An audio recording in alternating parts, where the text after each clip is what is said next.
time to dive into the For FF's Sake podcast. FF's Sake podcast. The place for your weekly dose of fantasy football advice, breakdown, and debate.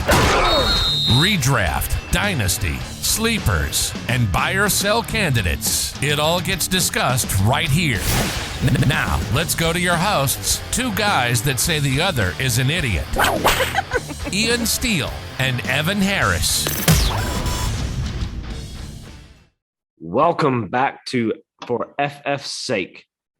We have a stranger in the podcast this week. Evan is on some kind of excursion with his wife, so we have an upgrade. And Brandon, you want to introduce yourself real quick? Yeah. Hey guys, what's up? I feel like you and Evan don't jihad together, like you guys don't get along, because I feel like he's going to bring on some special guests and you bring on some special guests, and I'm happy to hang with you for a little bit. Appreciate the upgrade comments. Play a little fantasy football with these guys in a few leagues, and so I'm excited to talk a little fantasy. Yeah, I mean the upgrade. Let's be honest, that was a loose compliment because Evan is bottom of the barrel, so you're really just sort of the scum floating on top. So my claim to fame is I am the reason that this podcast is called For FF's Sake. That was me, because I'm like, for FF's sake, guys, like, why don't you start a podcast where y'all can argue together instead of in a group text with me? That was me. Like, goodness gracious, for F's sake, because that's all you guys want to do is just bicker, like little women. Well, it's only bickering because, he likes to argue all of my great takes. And I think we've proven as the season's gone on that I'm right a lot more than he is. But anyways, I digress. We're getting hung up here. But yeah, Evan is on vacation this week, as I'm sure a lot of you are, with it being the holiday season's upon us. Thanksgiving this week. So happy Thanksgiving to everybody that's listening. But we're going to jump in. We're going to jump into the news. Some interesting things to discuss. And Brandon, you want to start us off with the first one? Yeah. So Kamara is out again. He was officially ruled out on Wednesday. At least they didn't wait till near game time. So if you want to plug someone into the early slots, you have that option. I don't know if it's a real surprise, but how worried are you, Ian? Well, I'm not that worried because I traded him away in both leagues I drafted him. So I'm feeling pretty good right now. I feel like I didn't love to do it. I think I talked about it a couple weeks ago on the podcast. It was more of a need than a want. But now I'm looking at it and I'm feeling pretty good. But like you said, it is nice of Saints to rule him out early, unlike the Arizona Cardinals with Kyla Murray, the scumbags. They've screwed me a couple weeks in a row. Anyways, that's a personal issue. But yeah, I think we talked about it just before we jumped on. Maybe it's a matter of them feeling pretty confident about their playoff push and resting him for the postseason, which doesn't do us any favors. But who knows? They could extend it if they keep winning games without him, or if they keep in a good position without him. Then why bring him back if he's not 100%? Yeah, I think that's where like we were talking about earlier before we started recording.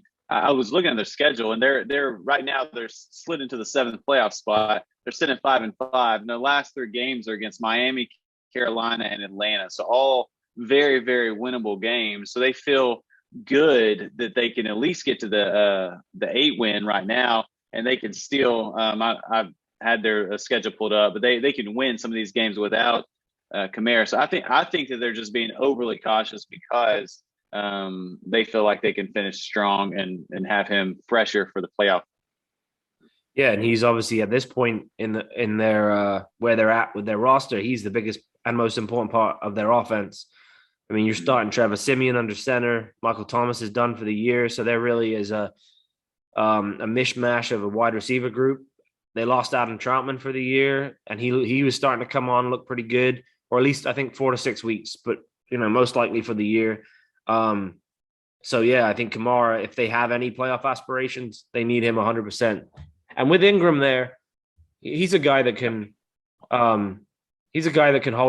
up just as good as Kamara. I mean, not quite the same, but like he can really keep the offense ticking. So Yeah, I agree, especially just coming in, popping through there. Hey, if it appears my internet's unstable, so if I lose you, you're just going to have to talk without me, bro. oh dear. Well, that's the Yeah, Tennessee. That's the Blue Mountains for you. that's what we do. So Yeah. moving on to the next piece. Let's go on to the next piece of news there that we've got on the docket. Justin Fields ruled out. Does it matter? What's that do to for your other guys in Chicago? How do you feel about that? I think it's actually positive. At least if you look at the way that Andy Dalton ran the offense last week, a lot of targets for Darnell Mooney, a lot of catchable targets for Darnell Mooney, and I think that obviously the touches that Fields has taken running the ball, that's not going to be an issue for David Montgomery, at least for the next couple of weeks. It sounds like it's a couple of weeks with this rib injury, so I think it's a positive. I mean, it can't be a negative. I would, and I mean, this is a really, really nice spot for the offense against Detroit this week. Matt Nagy sounds like he's on his last legs. Finally, it's a season and a half too late, in my opinion. But yeah, so but you know what happens, and I don't want to get real morbid on this podcast, but before somebody passes away and moves on to the next phase, next stage of life in the afterlife, what happens before they move on?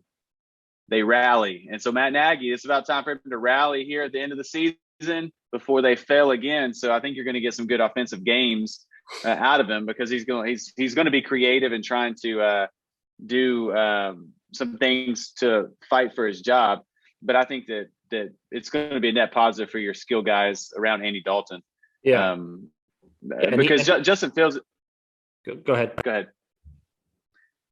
Justin Fields is the future, and I think that they're smart to go ahead and start playing him. And he's been fine and electric at times, but I think that they're fine to let him take his lumps.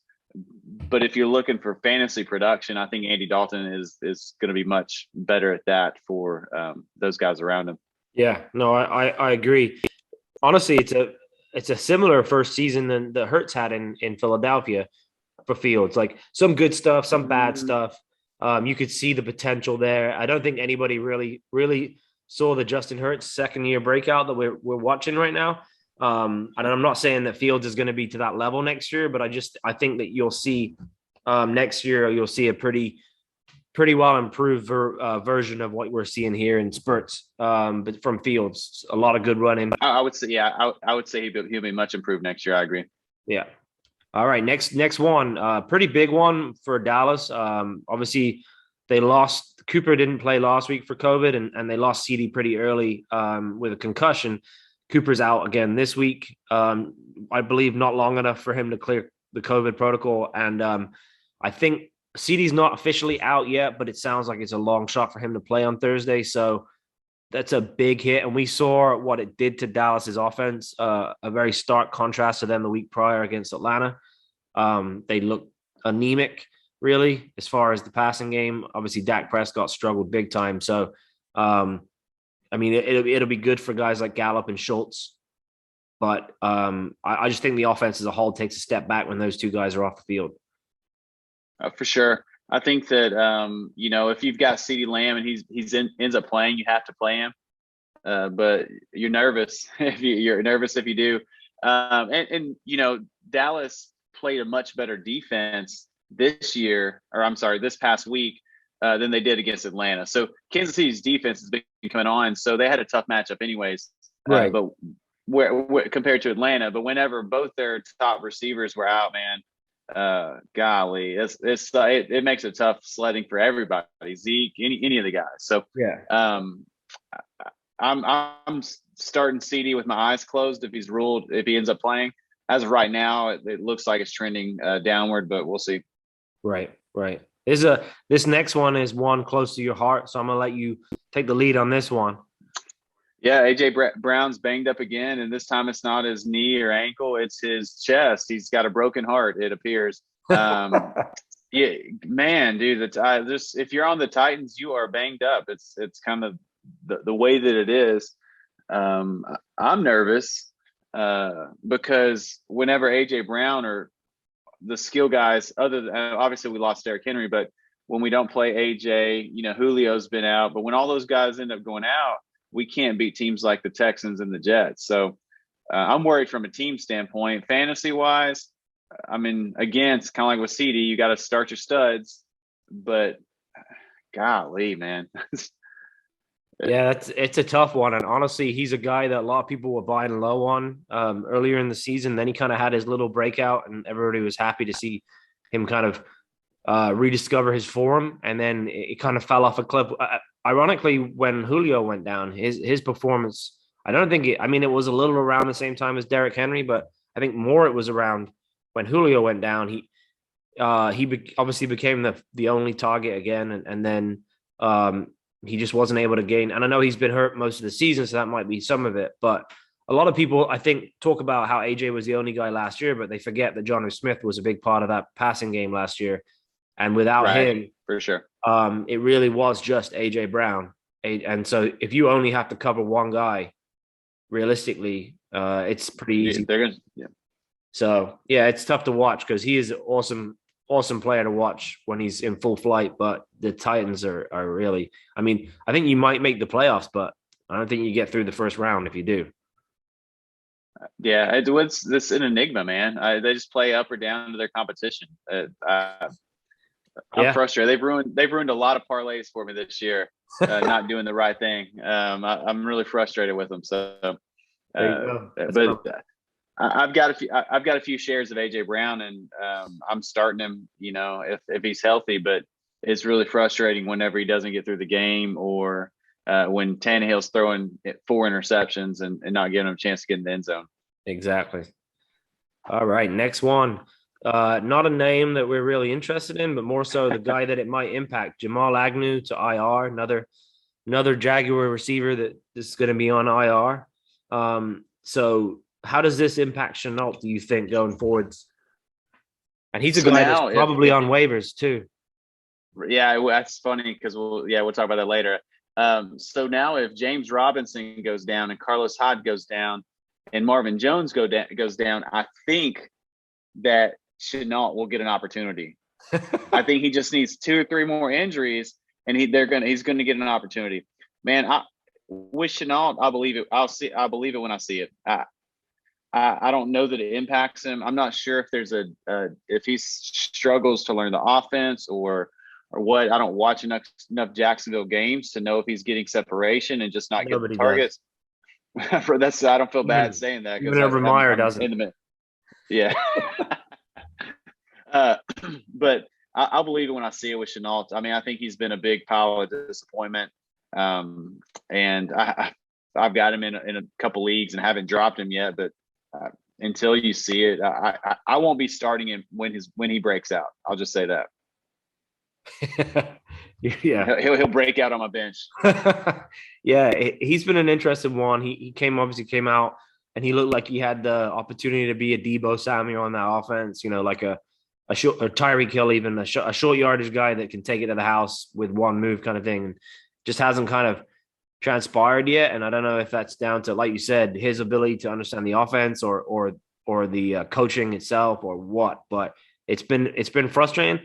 I think it can't hurt his potential, but yeah, I'm with you. I believe it when I see it. I picked him up in a league just because why not? We're getting to that point of the season where having those upside guys, if you can get them, is valuable. But yeah, I'm not sure. And we know he has the physical talents. It's just it hasn't translated to anything on the field of note. It's 49% he's available on Sleeper, so widely available. That's a kind of one. I mean, especially for a guy with that kind of hype coming into the year, that's pretty surprising that he's so available. I think a lot of people have gotten frustrated, just kicked him to the curb. But he's a guy. I mean, a good lottery ticket to have on your bench because someone's going to get an opportunity in that offense, and if it's him, maybe he takes and runs with it. Yeah. Well, yeah, exactly. Okay, last couple. So hey, Jordan Howard's out now. Miles Sanders came back, and they inserted him right back into the starting running back role. What kind of impact do you think it has when Jordan Howard completely out of the picture? I think it helps him a little bit, and it'd be interesting to see because we haven't really seen Sanders with that lead role per se since they made the switch as far as how they're playing football. I mean, there's been a stark change from a For heavy sure. pass to a heavy run offense. And since they changed to a heavy run offense, they look very, very good. They look very, very. I mean, I think they're top 3 in points and total yards since they switched that philosophy. So we haven't seen Sanders playing while they've been doing that. But let's be honest, Boston Scott's been producing. Jordan Howard's been producing. So Miles Sanders is a better running back than both those guys. So if he gets that opportunity, then I'm excited. And they have a wonderful schedule down the stretch too. I'm kind of excited for his potential. It could be very similar to his rookie year, the way he finished his rookie year. That's kind of what I'm hoping for, given the circumstances. Now, do I think it'll happen? What? I don't know, but it'd be nice. I know it was his first game back, but they ran it with their game plan. I don't think they've been running it this much, but they ran the ball over 50 times against New Orleans, which is a tough. It's a tough run defense. They run over 50 times, and Miles Sanders scored 9 fantasy points. Yeah, and that's in a league. That's the only league that is liberal scoring. Yeah, he got 94 yards on the ground. He obviously dropped the ball, but he didn't get any looks around the end zone. So, but 94 yards in your first game back, it's pretty. I think he only got 10 carries though, didn't he? So, 16. Oh, he got 16. Well, still, it's a good yard. I mean, so still averaged almost 6 yards a carry. So it's not terrible. I'm just saying they ran it 50 times. They couldn't get him into the end zone, and he laid the ball on the ground. I think that volume and opportunity are there, and even more so without Howard in the picture, because they're not doing anything with Gainwell. And Boston Scott has been fine, but he's not been electric in the same way that Jordan Howard. Jordan Howard looks like he fits in that offense. Yeah, and Miles Sanders is a much closer comparison to Jordan Howard in size than Boston Scott. So yeah, I think he'll have a good end to the season. I don't think it'll. It won't win you any leagues, but he might be a valuable flex play down the stretch, especially with the schedule that they have. Yeah, and much better than before he got banged up. And so let's move to the most the biggest news, the most exciting news for guys that have been waiting on this. But Kareem Hunt is designated to return, and he's back this week. Yeah, I believe that they're thinking he's going to play. So it's so big deal. I mean, guy was he top 6 running back when he went down? I think he was 6 in most half PPR leagues. So that's a big piece that everybody who had him have been without for a long time now. So what do you like expecting from him in his first week back? We've seen it all season from various teams that they tend to bring their guys back on a slight snap count. He'll be in more of a complementary role. I think kind of similar to what he was last year, with Chubb getting the bulk of the carries and him jumping in on third downs and towards the end of the game. So, I mean, I would expect him to hit double digits, maybe get a touchdown, like 13 to 14 points. Not those 25-point games we were seeing early in the season. I think that'll come. But yeah, I think first week out, I think you can roll him out pretty confidently, though. I think so. I mean, if you've waited on this long, you probably don't have a better option. You're probably gonna start him, and I think that he's been the guy, kind of like Kamara. He's just very efficient. He doesn't need a lot of touches, so when he's on the field, he doesn't need a lot of snaps. And so if he gets 10 to 12 touches, he's going to score. He's going to score a good amount of points. Yeah, the only thing I feel bad about is I feel bad for Dearness Johnson, because what a job he's done in relief. Like the guy looks great. Like he looks really, really good in that offense. Now I don't know if it's him or if it's the offense, because they tend to be able to run the ball pretty good no matter who's back there. But he's been fun to watch, really fun to watch. So yeah. All right. Well, that's the news in a bit of a nutshell. So there's obviously some interesting things that we discussed there. So we're going to move on to our main segment for the show. We're going to talk about, obviously, the trade deadline has hit most leagues this week, which is a sad day for me. Big fan of trading. As far as I'm concerned, the season may as well be over at this point. So we're really going to try to discuss, some strategies as far as the final weeks leading into the playoffs. There's a lot of implications coming up in these next 3 weeks. And we're going to talk about maybe some guys we targeted before the deadline. And then some guys that you might be able to pick up on waivers right now that could be pretty big pieces going forwards, given the landscape of fantasy football right now and the barren wasteland that it is. So do you want to lead us off, Brandon? A few of the guys that you targeted at the trade deadline. Yeah, there's a couple that I was targeting across my leagues. I was looking to buy low on Antonio Brown from the owners that were maybe frustrated with him not playing. And as it turns out, this is now after the deadline, but as it turns out, they're saying he's going to play next week, and I think that he'll be able to jump right back in there and be one of Tom's favorite targets.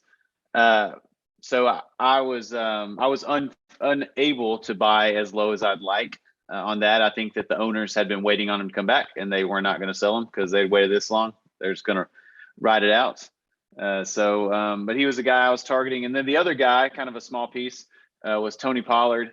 You look at his efficiency when he's getting touches, his touch count has risen. He just, quite frankly, he looks better than Zeke. And I think that you see they're going to see down the road, they're going to be in some shootouts where Tony Pollard's going to get the volume finally, and he's going to win you a couple playoff games. Yeah, I don't know if I'd 100% agree better than Zeke, but I would say a very nice compliment to Zeke, kind of like Hunt and Chubb. Like they're slightly different players. They work well together. And there's obviously been a lot of situations in Dallas' season where they've been on the field together, and with Pollard out wide, Zeke under center, and so on. I think Zeke did he throw a pass to Pollard, or who is it he threw the pass to? Somebody, anyways, a couple weeks ago, because that pass won me a week over a friend of ours. So a 4-yard completion. Anyways, I think I agree with you, and that's a nice one. I didn't really target Pollard, but he's a guy you could have probably got cheap or cheaper, and has that huge upside if Zeke does miss time or something happens, or like you said, if they're in shootouts and so on. He does have that upside. Who are your guys? And so these are guys that if your trade deadline has not passed, I mean, I go after them. If you can get Antonio Brown, I think he's going to be a guy that you can plug and play easily as a wide receiver too. As he comes back, and I think Tony Pollard is flexible right now. But if Zeke misses any time, buckle up. Yeah, no, for sure. Yeah, AB started the season really, really well, and Tom did a great job of really balancing the offense around the weapons that he had. But it tended to start looking like. It looked like Gronk and AB were the focus points, and then Mike Evans and Godwin were the ones that kind of, it was one or the other any given week. So yeah, I think AB is definitely a good buy now, or if your deadline hasn't passed. There are some leagues I think that run through December. So for me, the main guys I was targeting come deadline was David Montgomery, who I was able to get in one league. James Robinson, who I wasn't able to get in any leagues because everybody's mean and they weren't willing to trade me, and it's not fair. And the last guy was Kyla Murray, because, I mean, that's a good one. I hadn't thought about that yet. Yeah, and he's the guy I own in a league, and it's been bloody frustrating. And I'm like, you know what? I can't be the only one that's been frustrated by this. And they're actually on bye week this week, and that to me was perfect opportunity to maybe go trade for him, because he's missed the last couple of weeks. It's a bye week now. Everybody's in a position, not everybody, but there's a lot of people that are in a position that they need wins now. They can't afford that bye. They can't afford to be flexing in Jimmy Garoppolo or Ryan Tannehill or, somebody of that ilk. So if you can trade, somebody like Matt Stafford or, I don't know, or Aaron Rodgers even, straight up, I think most people would take that if they need the win, So, yeah, and Kyla Murray has the same kind of floor as those players, but the ceiling is, 40, 50 points because he can run the ball. And he was averaging over, in the one league I went for him, he was averaging over almost 30 points a game before he got hurt. So, that's super invaluable points there. And obviously we saw this week with Jalen Hurts is doing it. Even Justin Herbert this week ran for like 95 yards, and just the bonus that gets you at the quarterback position really pushes you over the edge in a lot of leagues. So if like Brandon said, if your league deadline hasn't passed, then these are guys that we think you should go out and try and acquire, and we think you can do it slightly, at a discount, at a fair discount. They're not going to give them away, but I don't want to say take advantage, but use out your league mates' situations to your advantage as well, if you're in a position to do so. If you have several wins behind you and you're pretty good for the playoffs, then, and you could sit on a guy like Kyla Murray or Antonio Brown for a week, then go after them. Sounds like, so you're saying that listeners should take advantage of their league mates. I didn't say that. I said I'm not going to say take advantage. Okay, all right. That sounded a lot like you were saying take advantage. All right, I just wanted to don't clarify that. Don't read what I'm not saying. Okay, all right. So first and last appearance as a special guest for Brandon. Just you didn't get those guys, or you did get those guys, whatever the case is. Who were some guys that were looking at moving kind of towards looking to the future? Who are some guys that may be out there on waivers that you can pick up that have some legitimate value down the stretch? Who's the guy for you? So you obviously jumped in first there. For me, the two that I really highlighted would be, and they're both at the running back position, which obviously we have seen this season it has been terrible. For me, it's Ty Johnson and Tony Jones. So Ty Johnson, obviously for the Jets, with Michael Carter's looking like he'll miss 2 to 4 weeks, perhaps. And I just don't think Tevin Coleman is a factor, or if he is, he's a minor hiccup. I think Ty Johnson's looked very good. I understand Zach Wilson's coming back, and he obviously doesn't check the ball down as much as is it Mike White and Joe Flacco? Yeah, Mike White, Mr. Check Down, yeah. Yeah. So, but that doesn't mean to say that Ty Johnson won't get some passes thrown his way, and I think he can still be pretty serviceable in a flex position, and maybe even an RB2 if you're really struggling, if you lost some of these guys like Derrick Henry and so on. So and the other guy, Tony Jones, obviously we talked about Alvin Kamara earlier in the show, and who knows? He might not play for another couple of weeks. Mark Ingram's missed time. He hasn't practiced so far this week. So Tony Jones knows that offense, looked good in preseason. It seems like they can kind of just plug and play a guy back there and is serviceable. So yeah, those are the two that really jumped out at me. Tony Jones available in 87% of leagues. So he's a guy that probably didn't get picked up on waivers, is just sitting out there waiting to play for you. So if you've got a roster spot, I think it's a great wild card. And Ty Johnson's available in 61% of leagues, which is kind of feels high to me, that he's still that widely available.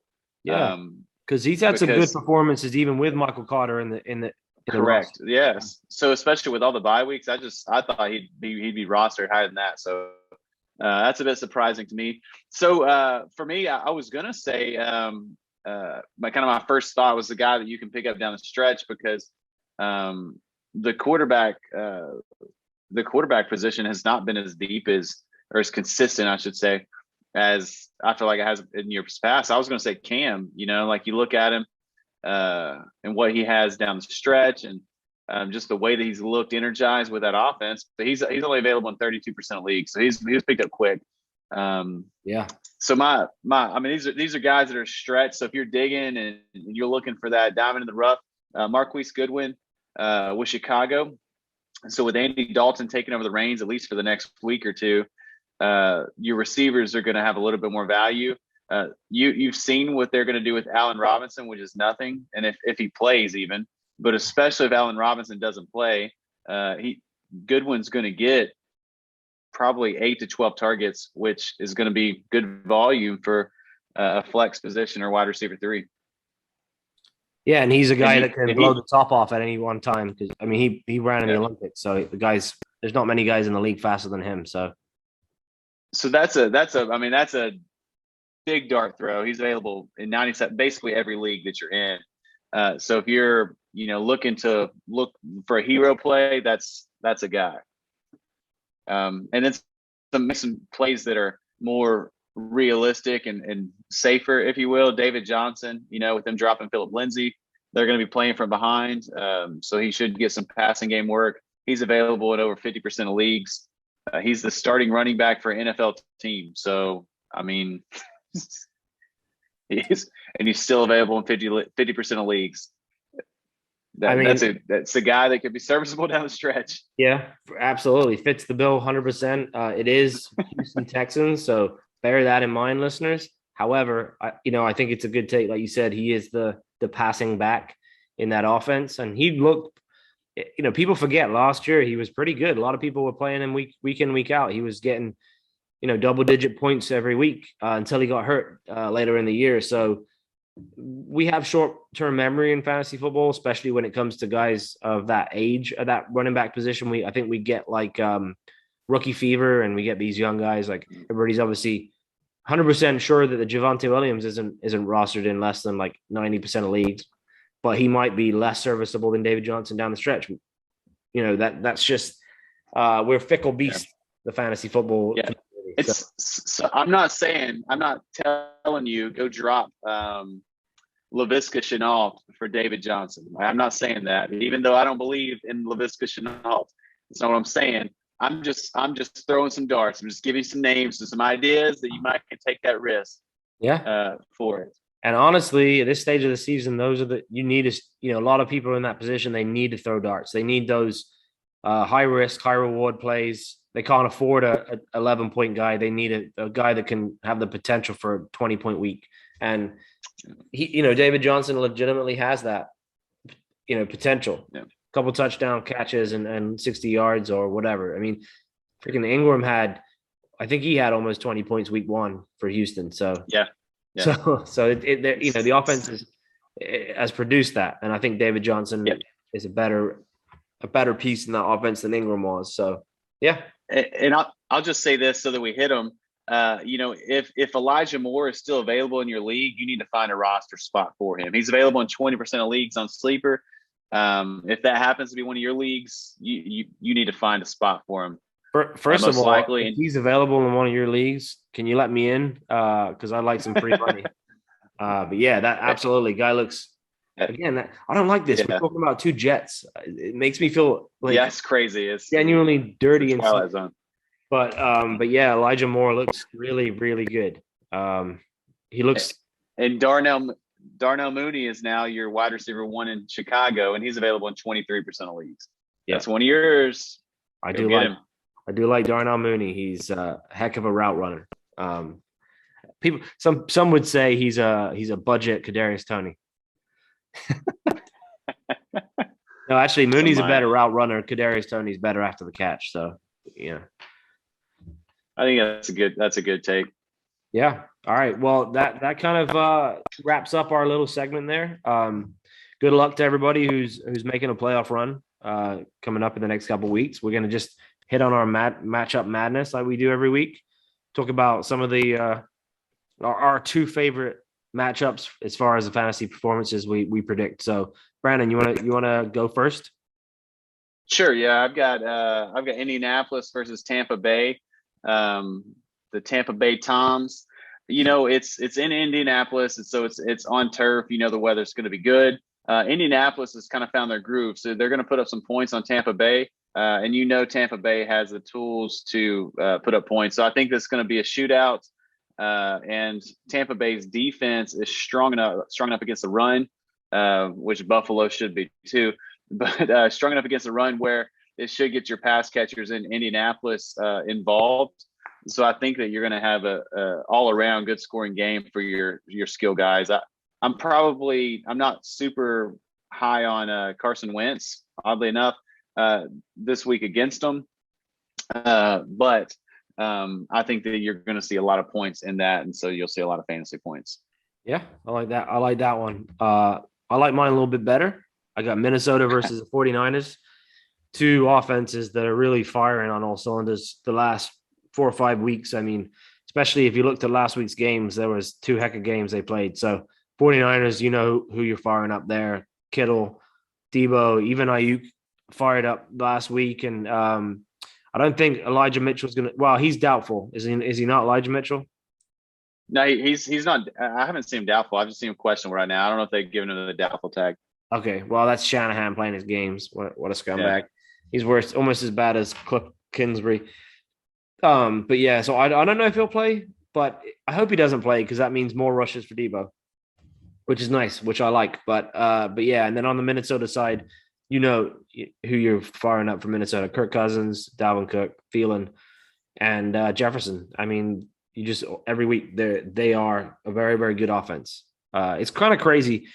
Real quick, getting off the topic, but how they can have two such good wide receivers in a team that's a heavy run team. Yeah, that is and incredibly consistent. Yeah, exactly. You're never nervous playing those guys. You're never like, oh, but is this going to be a Thielen down week? There's no such thing. A down week for Thielen's like 10 points. Down week for Jefferson's like 16 points, and Dalvin Cook's still getting 20. So it doesn't make any sense. So, those are the only guys. Every once in a while, like I think maybe twice this year, KJ Osborne has had a game. That's true. That's true. Those are your guys that are getting started and getting your fantasy points. And Kirk Cousins is kind of backed into being a serviceable fantasy quarterback. Yeah. Can you take note, NFL coaches? Just keep it simple. We don't need all these different players coming in and out. Keep them healthy. Keep them on the field. Keep it 2-1. That's all we need, and then that would make our lives a lot easier. Yeah, it would be. Yeah, but it wouldn't make fantasy nearly as much fun. If you have the right, maybe not. But I mean, yeah. All right. So a fun storyline of that game. Kirk Cousins, I don't know if you saw the report came out that the 49ers were trying to trade. I feel like it was a couple first-round picks to Washington for Kirk Cousins whenever they were in their contracts dispute. But Dan Snyder didn't want to trade him to Shanahan because Shanahan had left the Redskins. So they could have gotten that draft capital and kind of started that rebuild process a little bit sooner. And Kirk Cousins could be playing in San Francisco right now. Kind of a fun little storyline. I don't know if it means anything, but kind of a fun. I didn't know that. That is interesting. I wonder if it'll mean anything to Kirk Cousins or not. But that's interesting. Yeah. Funny dialogues. All right. Yeah. Well, good show. Happy Thanksgiving. Thanks for coming on, Brandon. Really appreciate it. Thanks for having me, brother. Absolutely. So we're gonna leave it at that. Hit the outro.